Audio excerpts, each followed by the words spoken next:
Still with me, billionaire investor Lee Cooperman. Lee, before we went to break, you talked about the last election and Mitt Romney. I just real quick, not asking you to pick a winner or loser, but Donald Trump saying, "I'm rich," coming right out and saying it, whereas Mitt Romney seemed to run from it, even though he made a lot of other gaffes. Is that the way? Is it time for rich people, very rich people, not to be ashamed to say, yes, I am rich and I can show you how to do it too? Well, I'm not really interested in people's wealth. I'm interested in what people are doing with their wealth. So I would be a little bit more understated than Donald. I think his recent success politically is the result of the fact that old movie Network, where the guy opens up the window, starts screaming, I can't take this anymore, I'm sick of it, etc. People are frustrated. In many cases, he's addressing and expressing the frustration of people. But I like to be sort of done in a different way. I mean, I'm not a fan. Okay. Well, is there someone that you are a fan of right now? Is it too early? It's too early, but I have a view. I've been very impressed with Jeb Bush. I've been impressed with a number of candidates, but I would say I've spent more time with Jeb than others. I think he's a very solid. But I also, frankly, was extremely impressed with his brother. I have a wife of 51 years who's a staunch Democrat. I'm a registered independent, and I've had the good fortune of having dinner with George Bush, the young George, on 3 occasions. And every time after I've had dinner with him, I call my wife up. I'm generally out of town. I say, the New York Times got it wrong. You got it wrong. This is a smart guy, a sensitive human being, a very good value system. And, I just think he got a very bad rap. And then I had lunch with Jeb about 2 years ago, saw him again about 4 months ago, and I sent him an email and I said, I haven't met your other siblings, but tell your parents, as far as I'm concerned, based upon George and you and what I've seen in both of you, they raised two terrific kids. Well, on the other end of that, and by the way, in retrospect, it's interesting because George Bush's poll numbers, if you will, in the public, they're starting to maybe see what you saw a long time ago.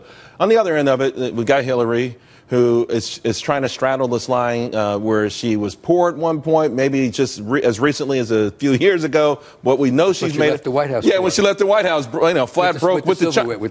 Took the silverware with it. They had to put a metal detector for the next president. No, but recently talk of $600 haircuts, private flights. In the meantime, she's talking about climate change. I mean, how does that? Is that the right prescription to heal this country?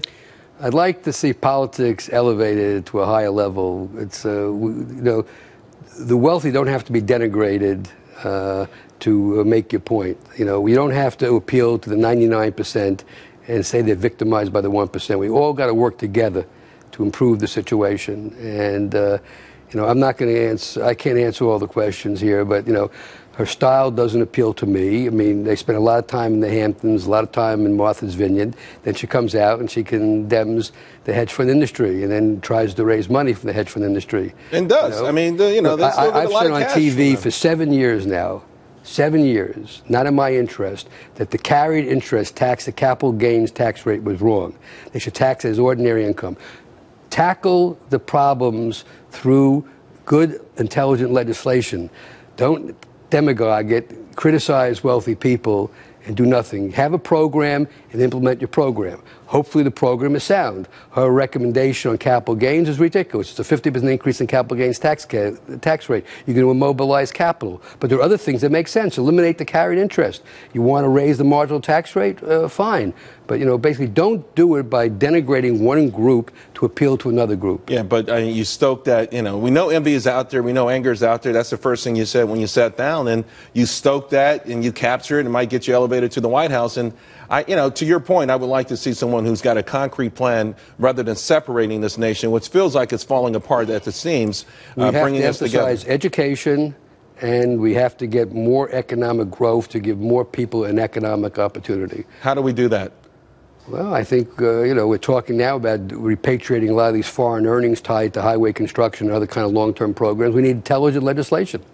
Cut a deal. President Obama came out tomorrow and said, listen, we'll cut a deal, bring back some of this cash from overseas. There's $2 trillion sitting in a pot somewhere.